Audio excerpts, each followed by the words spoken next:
इस time period को हम नाम देते हैं वैदिक एज। अब इसको नाम वैदिक एज इसलिए दिया जाता है क्योंकि इस पूरे के पूरे टाइम पीरियड का जो इनिशियल से लेकर जो आखिरी तक के जो हमको एविडेंसेस मिलते हैं वो हमको इन वेदों के थ्रू मिलते हैं। वेदों में लिखी गई जितनी भी घटनाएं हैं, जितने भी घटनाक्रम है, जितनी भी स्टोरीज हैं, जितनी भी माइथोलॉजीज हैं, वो सारी की सारी चीजें हमको दर्शाती है कि इस टाइम पीरियड में क्या हो रहा होगा। बट यहाँ पे एक छोटा सा प्रॉब्लम यह है कि वेदों में लिखी गई बहुत सारी चीजें एक सुपर नेचुरल रेल्म को बिलोंग करती है, एक सुपर नेचुरल दुनिया को बिलोंग करती है, जहाँ पे देव हैं, देवताएं हैं, राक्षस हैं, और इसी तरह बहुत सारे ऐसे मिथिकल बीस्ट्स हैं, ऐसे प्राणी हैं जो एक्चुअली में एग्जिस्ट नहीं करते।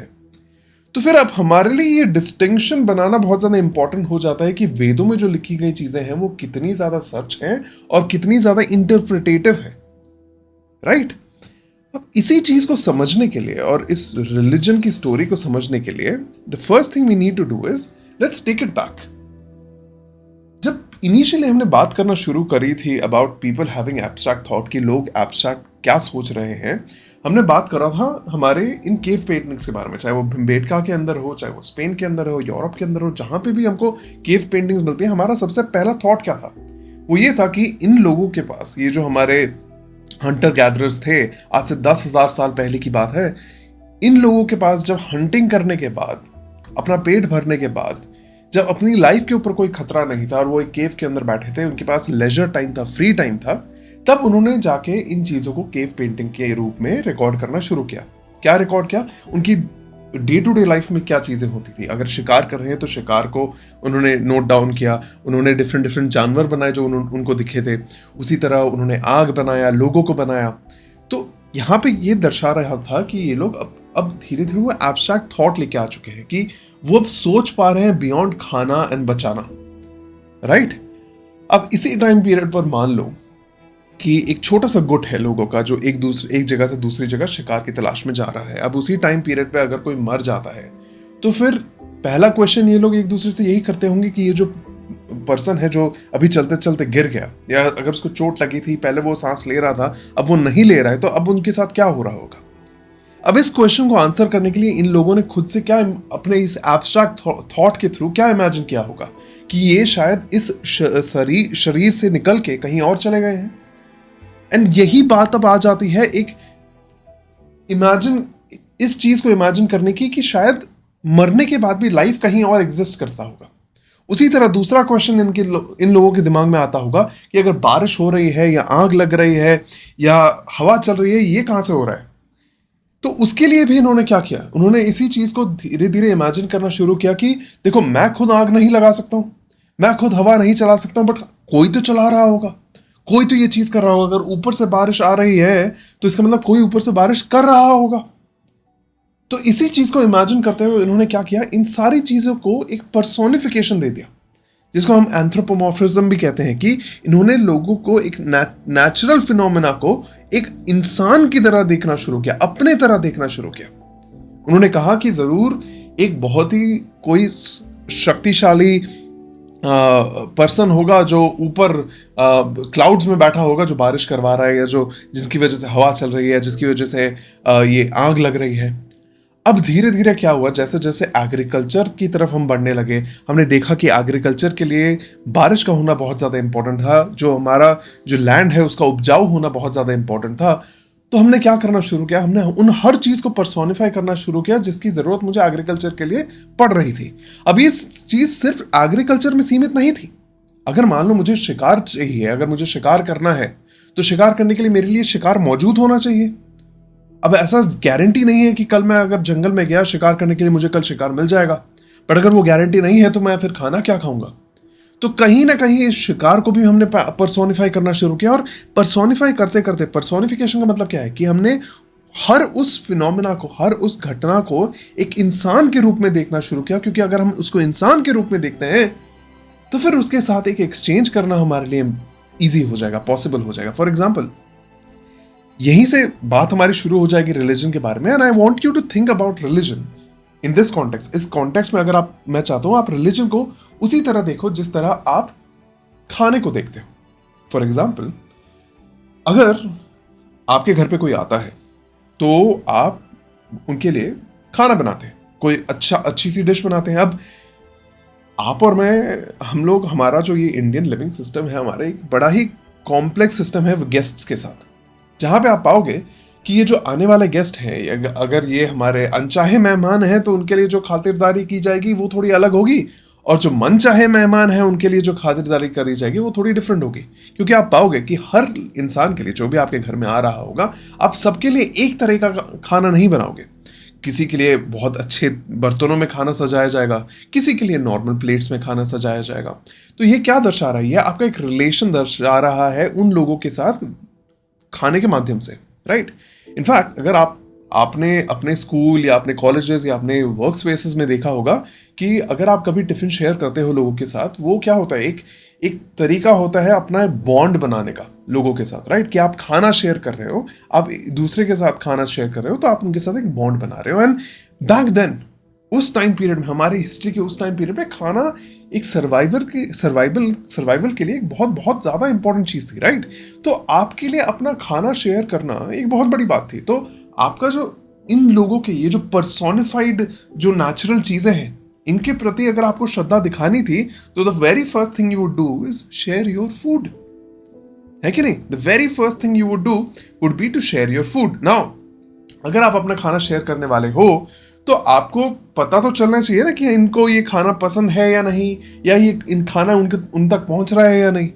Now let's take example from this time period, कि अगर मान लीजिए मुझे अग्नि को या इंद्र को खाना पहुंचाना है, तो मैं कैसे पहुंचाऊंगा?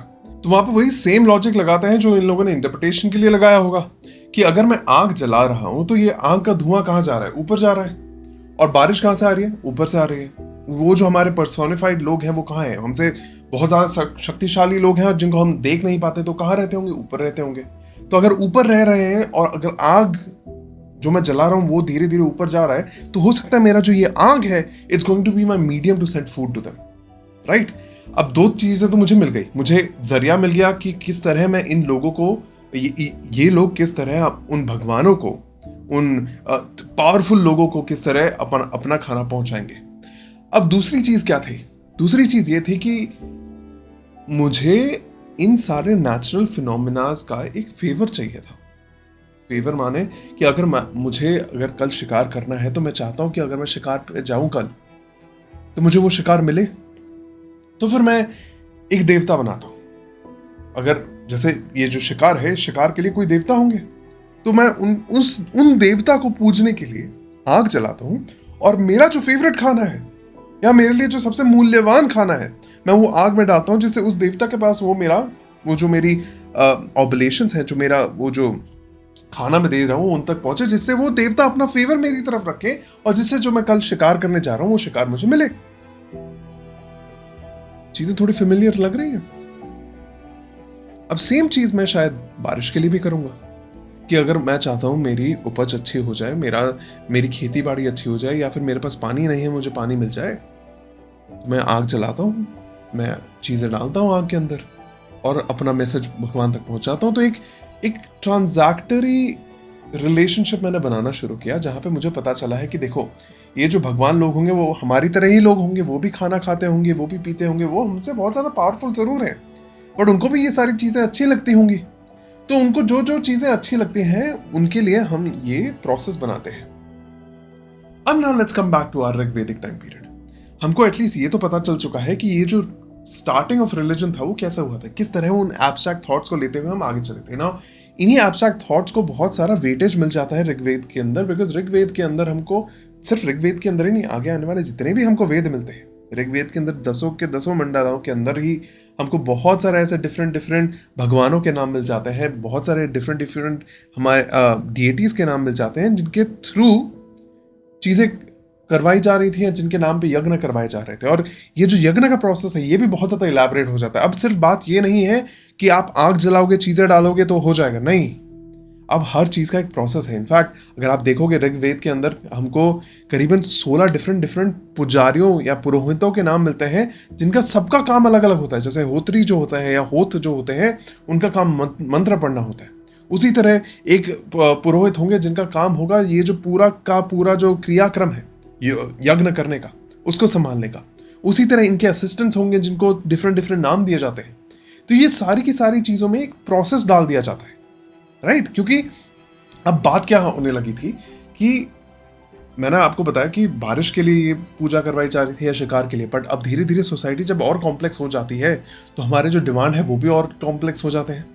फॉर एग्जाम्पल आप देखोगे कि फ्रॉम द ऋग्वेदिक पीरियड और द वैदिक पीरियड ऑनवर्ड्स हम देखते हैं कि हथियारों का नाम और हथियारों का इस्तेमाल बहुत ज़्यादा बढ़ जाता है।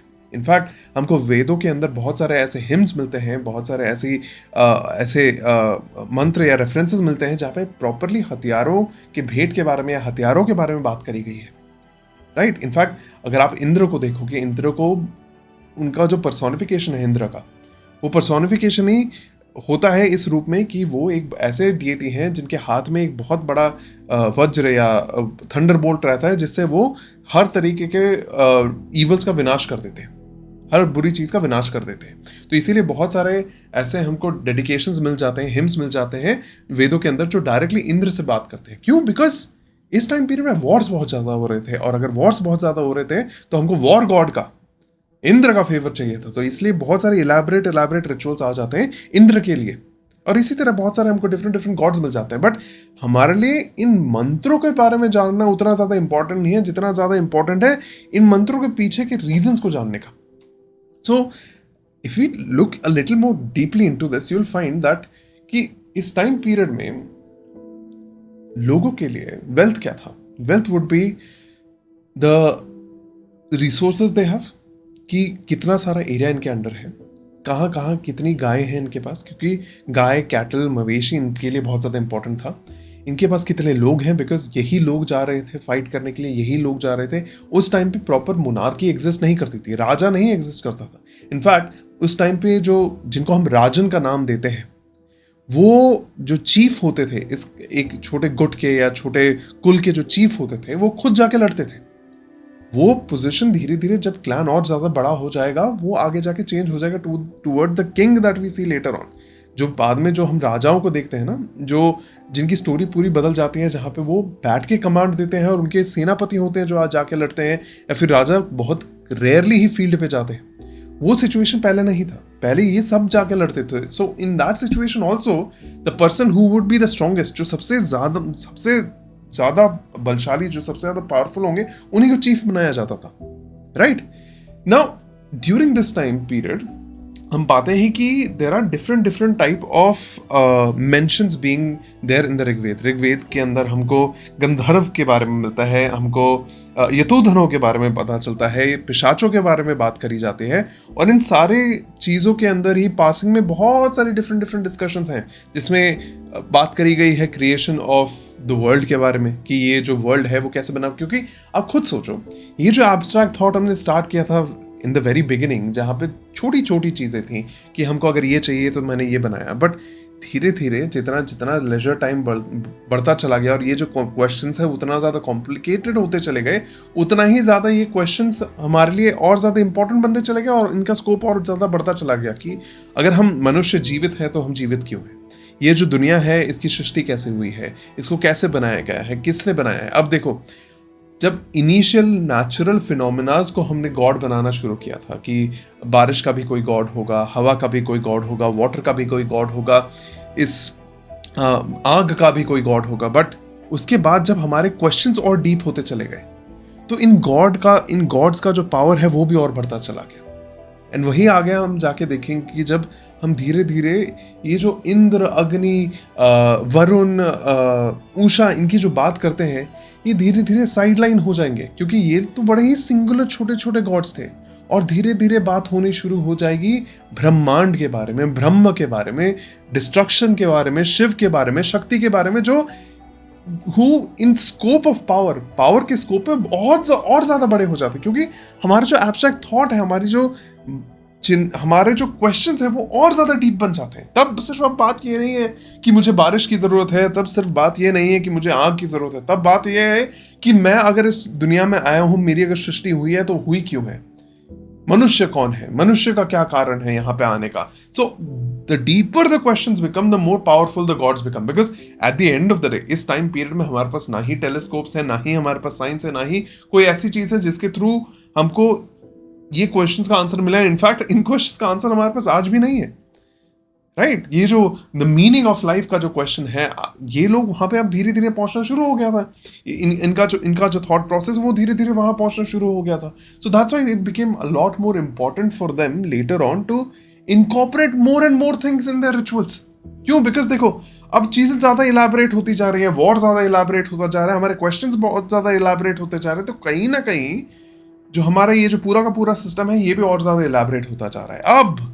But now comes the question कि अगर ये सारी चीजें इलाबरेट हो रही हैं, तो इनको इलाबरेट बना कौन रहा है? How are they becoming elaborate? How is this becoming more and more important? अब यहां पे बात शुरू हो जाती है composition of Rigveda, composition of Yajurveda, Samaveda, Atharvaveda, and आगे आने वाले हमारे ब्राह्मणों के बारे में, हमारे उपनिषदों के बारे में, अर्यंका के बारे में, कि इनको लिखा क्यों जा रहा था, कौन लिख रहा था इनको, इन प्रोसेसेस को और इलाबरेट कौन बना रहा था। And that's when we start talking about the division that existed during this time period. कि कुछ लोग थे, कुछ पुरोहित थे, जिनका काम पर्टिकुलर उनका जैसे मैंने आपको बताया, जैसे होते थे, उनका काम होता था मंत्र जाप करना। तो इसी तरह पुरोहित जो होते थे, उनका पर्टिकुलर कोई काम होता होगा। उसी तरह जो हमारे आगे जाके जो लोग लड़ने जाते थे, इन वॉर्स में जाते थे, उनका कुछ काम अलग होता होगा। उसी तरह जो लोग सिंचाई बुनाई करते थे, जो लोग खेती करते थे, बाकी इन लोगों को जो हेल्प करते थे, उनका काम अलग होगा। So there was a particular division as well, right? अब मैं यहाँ पे डायरेक्टली वर्ना सिस्टम की बात नहीं कर रहा हूँ। Will discuss it in our coming classes कि ये जो वर्ना सिस्टम था, जो वर्ण की बात करी जाती है, वो आया कहाँ से था। But right now I just want you to imagine कि ये जो धीरे धीरे जैसे जैसे हमारे क्वेश्चंस और कॉम्प्लिकेटेड बनते चले गए, उसी तरह हमारा जो डिमांड है, ये कि कहाँ से सृष्टि हुई, कहाँ से चीजें हुई, कैसे हुई, नहीं हुई, वो भी बढ़ता चला गया। तो अब इसी कॉम्प्लेक्स चीज को अगर हम डे टू डे लाइफ में ले आए, कि अगर एक यजमान है जो एक यज्ञ करवाना चाहते हैं, तो कभी कभी हो सकता है कि वो एक छोटा यज्ञ कराना चाहता है अपने खुद की प्रॉस्पेरिटी के लिए, कि उनकी लाइफ अच्छी हो, उनकी फैमिली की लाइफ अच्छी हो। तो उसके लिए उन्होंने खुद ही रिचुअल कर लिया, या फिर एक पुरोहित को लिया है जिन्होंने एक छोटा सा रिचुअल कर दिया। वर्सेस कोई एक राजा है, कोई एक हमारे जो राजन है, वो जाके लड़ाई करना चाहते हैं, तो उसके लिए जो यज्ञ होगा वो और भी बहुत बड़ा यज्ञ होगा, उसके और ज्यादा रिचुअल्स आ जाएंगे। क्यों? बिकॉज इसका महत्व और ज्यादा बढ़ जाता है, इसका जो स्केल है वो और ज्यादा बढ़ जाता है, राइट? अब इसी के साथ साथ another part that becomes a lot more evident in our Rigveda and this early Vedic period is the use of sacrifices. कि बलि चढ़ाई जाती थी उस टाइम पीरियड में। यार, ये जो बलि चढ़ाई जाती थी, वो भी सेम पर्पस था। Things that is important to me, मैं उसकी बलि चढ़ा रहा हूं आपके लिए, अब मेरी श्रद्धा आपको दिखाने के लिए, राइट? तो अब अगर बलि चढ़ाई जा रही है, तो इसका भी एक पूरा का पूरा रिचुअल होता होगा। जैसे हमने पिछली क्लास में बात करी थी कि किस तरह marriage itself had different rituals attached to it, उसी तरह बलि चढ़ाने के लिए, सैक्रिफाइसेस करने के लिए, यज्ञ करने के लिए भी एक प्रॉपर सिस्टम बना दिया गया। अब इस प्रॉपर सिस्टम को इलैबोरेट कौन कर रहे थे? ये जो पुरोहित लोग थे, इन्हीं लोगों ने पहले क्या था, पहले तो ये सारी चीजें श्रुति के थ्रू होती थी, ओरली होती थी, लोग बोलते थे, और बोलते बोलते इन प्रोसेसेस को अपने शागिर्दों द्वारा, अपने डिसाइपल्स द्वारा कंटिन्यू करवाते थे। अब उनको फिर धीरे धीरे लिखा जाने लगा, बिकॉज वो इतने बड़े हो गए, इतने कॉम्प्लिकेटेड हो गए हमारे ये जो डिफरेंट रिचुअल्स थे, कि अब उनको प्रॉपरली हमने लिखना शुरू कर दिया, हमने प्रॉपरली उनको डॉक्यूमेंट करना शुरू कर दिया, देखना शुरू कर दिया कि किस चीज से, क्या करने से ये जो यज्ञ है वो सक्सेसफुल होगा। Because at the end of the day लोग यज्ञ सिर्फ भगवान को खुश करने के लिए नहीं कर रहे थे, लोग यज्ञ इसलिए भी कर रहे थे बिकॉज उनको कुछ चाहिए था, they needed something. And this is a parallel जो आज भी एग्जिस्ट करता है। आई एम श्योर आप में से बहुत लोगों को ये चीज अच्छे से मालूम होगी कि a lot of times you go to God, आप भगवान के पास जाते हो क्योंकि आपको भगवान की जरूरत है, आपको उनसे किसी चीज की जरूरत है, आपको किसी चीज का डर है, आपको किसी चीज की आशंका है, या किसी चीज से आपको कहीं ना कहीं आपको एंजाइटी फील हो रही है, और उसी चीज से बचने के लिए आप जा रहे हो। और यही चीज उस टाइम पीरियड में भी होती थी। अगर कोई राजन एक बहुत बड़ा यज्ञ करवा रहा है, वो क्यों करवा रहा है? क्योंकि कल के लड़ाई में वो चाहते हैं कि उनको जीत मिले। अब यही चीज दोनों साइड भी हो रही होगी, right? It's happening on both sides. एक साइड का पुरोहित उनके लिए यज्ञ करवा रहा है, दूसरे साइड का पुरोहित दूसरे साइड के लिए यज्ञ करवा रहा है। अब होता क्या था कि इन पुरोहितों ने अपना जो पोजीशन है उसको सॉलिडिफाई कैसे किया था? उन्होंने ये कहना शुरू किया कि ये जो काम करवाया जाएगा, ये जो यज्ञ करवाया जाएगा, इसका जो प्रोसीजर है वो सिर्फ हम ही करवा सकते हैं, बिकॉज हम कौन है? हम we are the messengers of God. हमको पता है कि किस तरह से ये चीजें करनी है, हमको पता है कि ये रिचुअल्स कैसे होने हैं, और इसका एक सिंपल डायरेक्ट एक्सप्लेनेशन वो देते थे क्योंकि हम ही करते हुए आए हैं, तो हम ही करते रहेंगे। नाउ अंडरस्टैंड समथिंग, इस टाइम पीरियड पे जो जिस भाषा का इस्तेमाल हो रहा है, this is something known as the proto Sanskrit, और संस्कृत की जस्ट पहले जो आज डिफाइंड संस्कृत मिलते हैं उससे जस्ट पहले की जो भाषा है, which is known as the pre Sanskrit, proto Sanskrit जिसको हम कहते हैं, उस भाषा का इस्तेमाल किया जा रहा है। Now these people were who, ये वही लोग हैं जो धीरे धीरे एक जगह से दूसरी जगह चलते चलते चलते they have come to the Indian subcontinent. Now I remember a lot of you in the comment section down below, you guys were like कि but sir Aryan invasion theory तो हुआ ही नहीं था। बॉस, मैं आर्यन इन्वेजन थ्योरी की बात ही नहीं कर रहा। If you go look at our decline of Harappan period, we have completely debunked the Aryan invasion theory. There was no Aryan invasion. But was there no migration?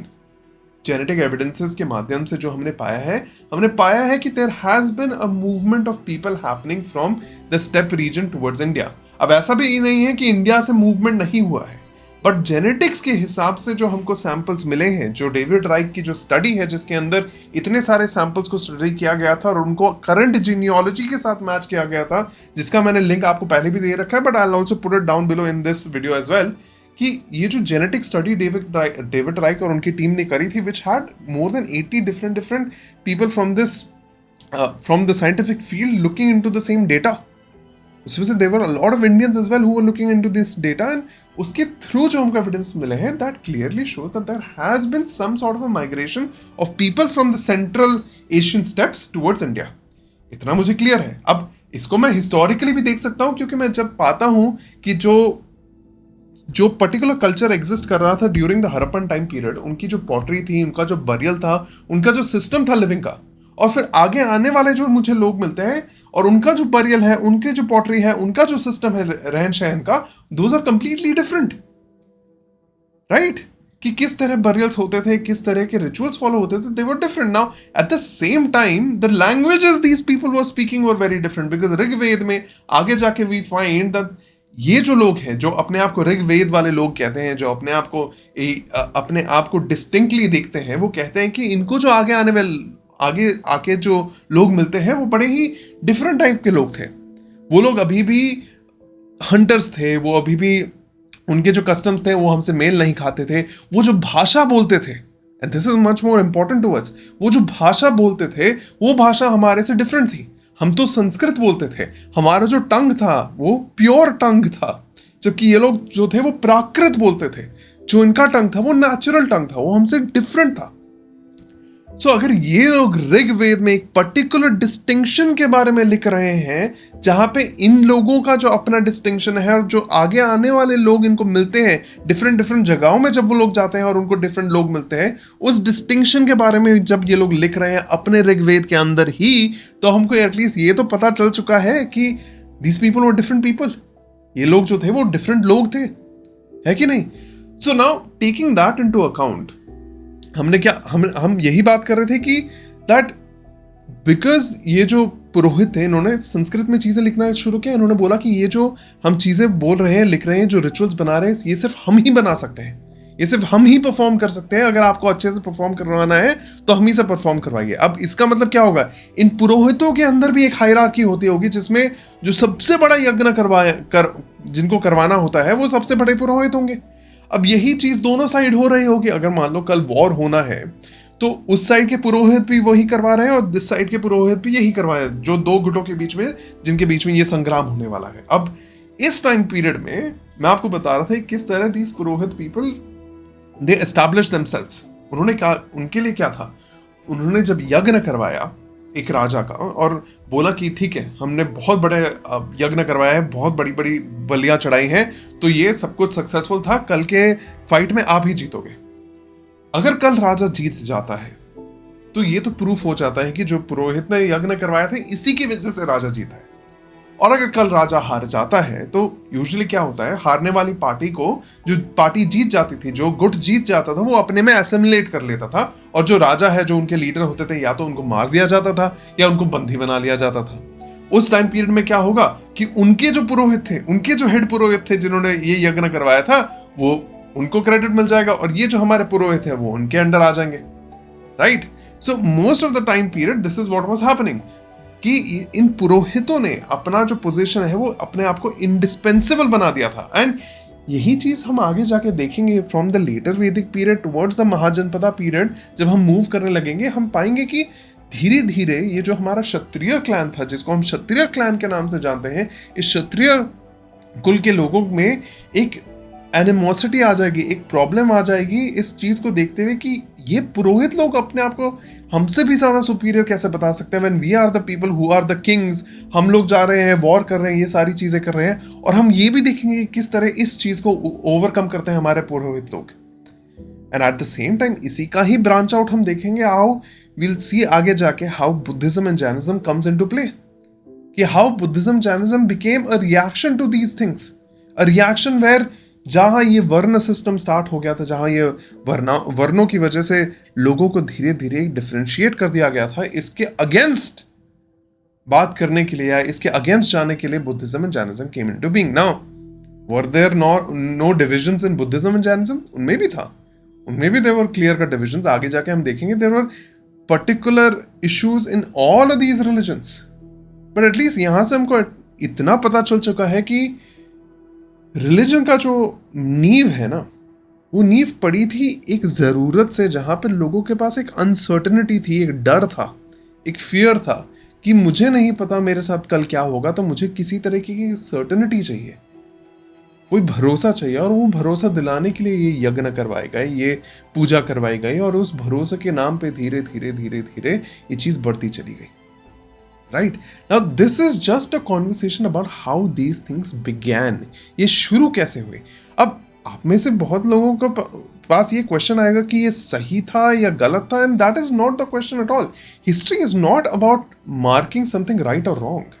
History is an observation, right? हम इतिहास में आज हम क्या कर रहे हैं, हम एक चीज को ऑब्जर्व करने की कोशिश कर रहे हैं कि अगर रिलीजन शुरू हुआ है, वो हुआ कैसे है, वो शुरू हुआ कैसे था, and this conversation is mostly about that. So that concludes our conversation about the beginning of religion, कि how did God come to be.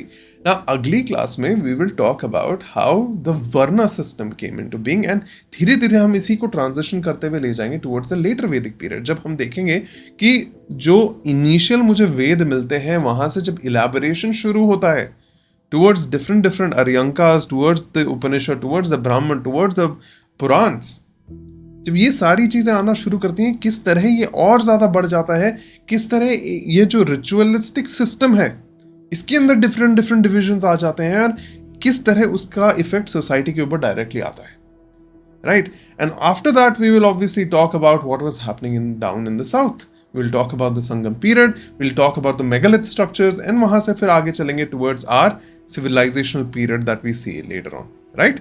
So again, if you have any questions, put it down in the comment section down below, and I will see you in the next video.